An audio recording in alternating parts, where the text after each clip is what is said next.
This is our comparison of the CZ P-10S versus the Springfield Hellcat RDP. Let's hit the range.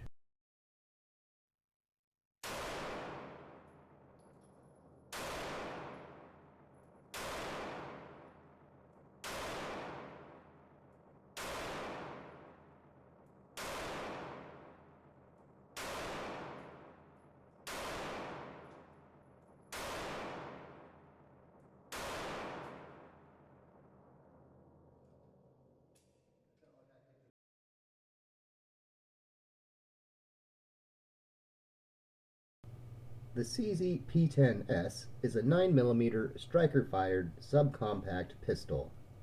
It weighs in at 24.4 ounces, has an overall length of 6.6 inches, a height of 4.6 inches, and a width of 1.26 inches. It features a 3.5-inch barrel, has a stainless steel slide, and a polymer frame. You can get them optics ready with the slide milled ready for a red dot from the factory. This one happens to be an optics ready version, though obviously we don't have an optic mounted to it today. This one came with what they call the combat rear sight, and it has the tritium front night sight. I believe these are very similar to ones that you can get on the Glock, the Ameriglow sights. The slide has front and rear serrations, which make it easy to manipulate. The texture on the grip, I'm going to say, is a mild texture. There's probably a lot of people that will want something quite a bit more aggressive. The controls I find to be easy to use and are what I'd call low-profile controls. Now, this is a crew gun, and I did not have my trigger gauge that day, so I can't tell you the exact weight on it, though I do believe this has a nice trigger from the factory with a short reset, and I actually was quite surprised by how good it was from the factory, to be honest, compared to what some other guns are. But one thing I really like on this gun, and I sort of called the Hellcat out for it in the previous video, it was about the only negative I could find, is I do like how both the trigger guard has a little bit of texture on this, as well as a little bit of a hook ridge that I can just get on with my index finger and get a nice hold on this gun and keep it in place, I feel. Really like having that. Let's go check out that Hellcat now. Another shout out to our friends at Daryl's Gun Shop, letting us come in and use their nice indoor range on these nice hot summer days. And when I say nice hot summer, I mean it's really not nice. It's, indoor range. You gotta appreciate them while you can go to them. Thanks, Daryl's. You guys rock.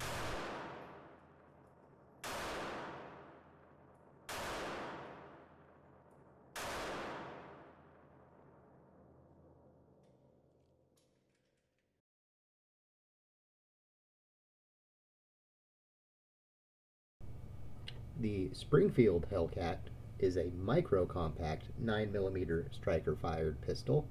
It weighs in at 17.9 ounces, is 6 inches in length, 4 inches in height, 1 inch in width. It comes with a 3-inch barrel, though this is the RDP model, which has a 3.8-inch barrel, so keep that in mind.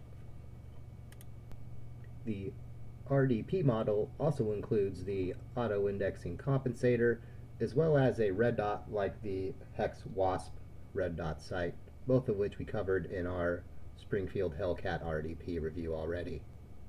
From the factory, it comes with a nice set of night sights out the box. They are tritium front night sights with a U-dot rear sight. I find them very easy to use even when you have the red dot, and with something like the Hex Wasp on an OSP model, they do co-witness, which is nice. This has what Springfield calls their Gen 2 trigger. This is a flat face trigger with the shoehorn safety. Off my gauge, it's at 6 pounds, which I thought was surprising. I thought it was a little less than that. It does have a nice reset point, and frankly, I'm surprised. The guns in this class now have very good triggers, and I think they are right up there. I'm surprised every day when I shoot them just how good across the various manufacturers. They're doing a good job competing, trying to one up each other in that regard. So keep it up, guys. Now let's get down to comparing the two. I do think, and I think it's kind of to me clear from the measurements, that I think the P-10S, I'm going to say, is a size up from the Hellcat. And I think that's why one they call the micro in sort of marketing terms, and the other a subcompact. Now, while they call the Hellcat a micro compact, it definitely punches above its weight class with a capacity of either 11, 13, or 15 plus 1 of factory available rounds. So you can likely get extensions that will, add what 2, 3, 4 onto those, depending on probably what's available in your area. The P-10S, you can get 10 or 12 plus 1 magazines, though my gut tells me, like most other CZ pistols, it can likely use those of its bigger brothers, so you can probably get capacities, well above that, depending again on what's available in your area. Now the P-10S shot here, that's not my gun. This was only the second day that I've shot it, but as you can see from the target, we were pretty in sync that day, and I was really shooting it well and was confident, by the end of these targets. Like, we had a good day, me and that gun that day. So anyway, with the what I'm going to call the size difference, some people will say this probably isn't a fair comparison, though I'm going to say I do think it is a fair comparison when you consider they're both priced around, we'll say $4.99 to $5.99 in my area, depending on if you get the optics cut or not. They both have similar capacity. They're both going to be concealed carry style guns. So I think, when you factor in what people are going to be spending and their style, I think they're going to be looking at these two when they're looking at, how am I going to best spend my money. So far, in that regard, I think both are excellent choices. Now let's see the top-down views of them in comparison. Here's one side, and then the other. Now keep in mind, again, this is the RDP model.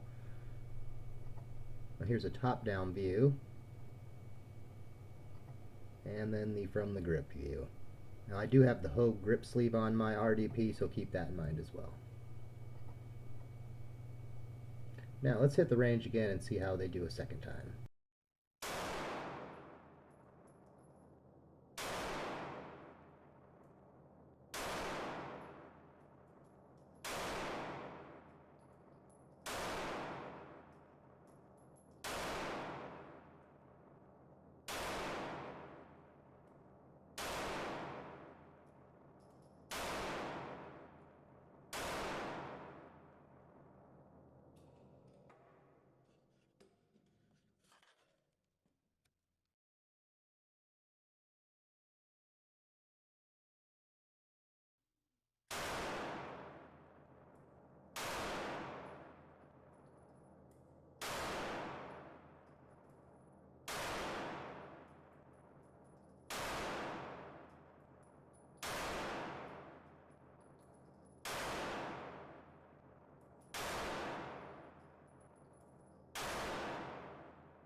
Now here are two targets from a little contest we did later in the day, shooting at 28, then 18, then 10 yards. In my opinion, both guns represented well. Look at the shots from the shoulders down, though I ran out of stickies for the P-10S side as we went along. So let's do some closing arguments. I do think, if you figure you're probably going to spend about the same amount of dollars gun for gun here in store, well, what do you get in my book that's pluses or minuses in each one? We'll start with the Springfield. I do think the Springfield is, being the little smaller, lighter gun, is probably a little easier to conceal for some people. It then also has the better capacity out the box that's going to draw some people. It definitely has a very nice trigger on the gun. It has very nice factory night sights included. All around just seems to be a quality, nice gun thus far. And really a lot of those same things I can say about the P-10S. Even though it's not my gun, frankly, it's now one on my list that I would look to buy if I see one for even close to a good deal. It's a reliable gun. It's at a nice size, pretty easy to carry, has decent capacity, has nice factory night sights, a very good trigger with a good reset. All around, just another good, high-quality gun. Now, better is really going to be a subjective decision for you and your style. I do think, a mentionable difference here is the extra size and weight that the P-10S has over the Hellcat does give it a more mild recoil impulse. I think even though I have the compensator and the red dot on my Hellcat, I could still get on target a little faster with the CZ, and I do think it has a little better trigger as well. So, all those things are mentionable in its favor. And, on the Springfield side, the advantages that it has, I believe I've already mentioned, but let's hit them again. I believe it's, the smaller, lighter, more easily to conceal, higher capacity gun. And since both guns are, frankly, have been, equally reliable in my experience, I think those are going to be the categories where you're going to say, what do I buy with my dollars? So hopefully that helped you. So as always, thanks for watching and have a good day.